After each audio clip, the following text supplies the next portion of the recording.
Salut à vous et bienvenue dans ce premier rendez-vous de Tout Savoir.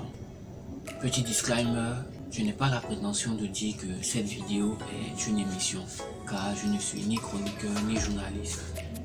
Mais il fallait bien trouver un titre à ce type de vidéo que je compte vous fournir régulièrement. Tout Savoir sera et est le genre de vidéo consacré à la culture générale. Donc vous et moi allons essayer de tout savoir sur à peu près tout type de sujet. La religion, les mythes et légendes, l'art, la pop culture, la science, le progrès scientifique et bien d'autres, j'en passe. Pour ce premier numéro de Tout Savoir, nous allons nous intéresser aux Adinkra. Et là vous me direz, c'est quoi les Adinkra? Eh bien c'est ce que nous allons essayer de savoir tout de suite et maintenant. Let's go.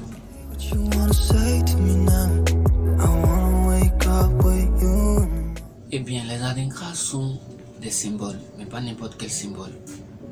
Les Adinkra sont des symboles sacrés pour les peuples qui les ont créés et auxquels ils appartiennent depuis des siècles. À la fois originaires de la Côte d'Ivoire et du Ghana, deux pays limitrophes, deux pays frères de la zone ouest africaine, situés entre l'équateur et le tropique du Cancer. Les symboles Adinkra sont la représentation de concepts, d'aphorismes et de paraboles qui synthétisent la cosmogonie et le paradigme des peuples Akans. Pour ce faire, ces peuples ont exploité la puissance de la pensée symbolique pour codifier l'essence de leurs valeurs spirituelles dans ce système d'écriture qu'ils ont nommé les Adinkra. À la base, le nom Adinkra veut dire au revoir ou adieu. Pour certains, cela explique le fait que l'usage le plus courant en ce qui concerne les Adinkra eût été la célébration de processions religieuses ou funéraires. On peut remarquer ces 10 symboles sur ce tissu Adinkra de deuil qui daterait de 1817. À la base, les symboles Adinkra ont une fonction décorative, même si en réalité, ce sont des images porteuses de messages liés à la sagesse traditionnelle Akan. Leur usage a évolué avec le temps. On les retrouve sur des tissus de deuil et les pagnes traditionnelles, en poterie, en sculpture sur bois et dans les logos. Très souvent, ces mêmes Adinkra sont incorporés dans les murs et d'autres pièces architecturales, comme on peut le voir sur ces images montrant les murs extérieurs de l'ambassade du Ghana aux États-Unis, à Washington DC et sur les piliers du palais Ashanti. Ces mêmes symboles, on peut les retrouver sur le poids or Akan, aussi appelé poids Akan ou poids baoulé. Ce poids Akan, servant à peser l'or, il y a de cela quelques siècles, étaient de petites figurines de forme géométrique faites de bronze et de laiton, obtenues par la technique de la scie fondue et comportant parfois des inscriptions qui servaient de moyen de communication que seuls les initiés savaient déchiffrer. En plus des poids Akan, les symboles Adinkra étaient gravés sur des objets, sur certains objets du quotidien et sur des tambours comme l'illustre cette image, mais aussi sur des tabourets à usage domestique ou rituel.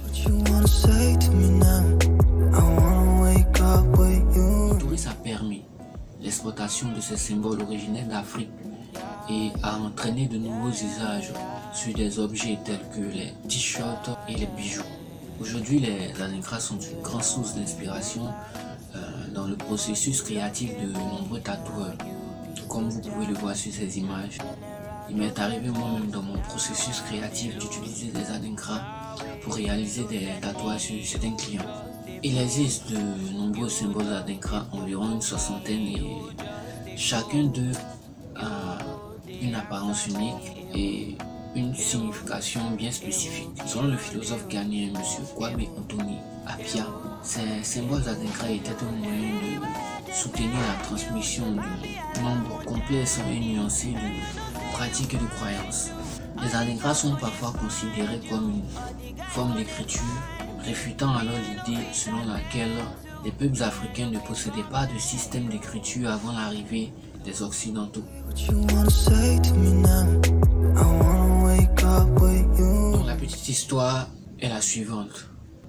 Selon les informations que j'ai pu récolter dans mes recherches, à l'origine, les symboles Adinkra ont été créés par les Abrons de la région de Ndiaman, une zone située en actuelle Côte d'Ivoire.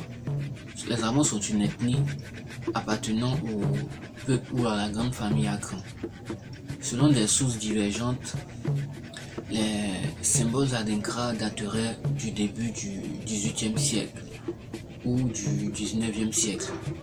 Tout ça pour dire qu'on est sûr de rien. L'histoire est la suivante.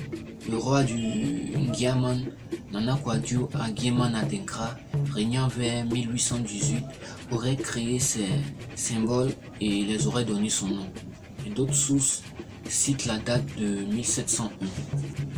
Il est cependant certain qu'à cette époque, les symboles Adinkra soient d'un usage largement répandu sur les poteries, les tabourets, que sur les vêtements royaux. Leur usage se propage ensuite aux populations Ashanti et aux autres royaumes Akan au gré des conquêtes militaires. La légende voudrait en effet que les artistes Abrons qui concevaient ces vêtements pour leur roi aient été forcés, à la défaite de leur royaume, d'enseigner leur art aux Ashanti. Cela aurait été le cas du fils aîné du roi, appelé Apo, qui était réputé très doué dans l'art des Adinkra. Donc, les sources orales soutiennent l'hypothèse selon laquelle Adinkra Apo aurait enseigné le procédé de fabrication à un nommé Wakudwaku dans une ville proche de Koumansi. Avec le temps, tous les peuples Akan, notamment les Fanti, les Akwapem, les Akiem, se sont appropriés les symboles Adinkra et en ont fait une part intégrante de leur culture. On retrouve les Adinkra au cinéma dans de grosses productions hollywoodiennes, des blockbusters tels que Black Panther, Avenger, L'apprenti sorcier et j'en passe. Dans Black Panther, on remarque sur Shuri, petite sœur de T'Challa, le symbole Adinkra décorant son vêtement. Ce symbole est appelé Wawa Abba ou graine de l'arbre de Wawa, qui est le symbole de la robustesse, de la ténacité et de la persévérance. Dans les Avengers, on a le symbole de Tanfo Bébré, signifiant que l'ennemi mijotera dans son propre jus, qui est le symbole de la jalousie. Et dans l'apprenti sorcier, on a le symbole Nkiem, qui est symbole de la tension, dynamisme, de l'initiative, de la versatilité ou de la polyvalence. Citons quelques symboles. On a le Sankofa, qui signifie revient le chercher, qui est le symbole de l'importance d'apprendre du passé. On a le Bimkabi, qui veut dire personne ne devrait mordre l'autre, symbole de paix et d'harmonie. On a Akona Ntoso, excusez-moi pour la prononciation, qui veut dire cœur lié, qui est symbole de compréhension et d'accord. On a Adinkra Aîné, qui est le chef de tous les symboles Adinkra, qui est le symbole du leadership, du charisme et de la grandeur. Il y a énormément de symboles, j'espère avoir la possibilité dans une autre vidéo de vous les détailler et de vous donner leur signification. Merci de m'avoir suivi. Bonne soirée à vous.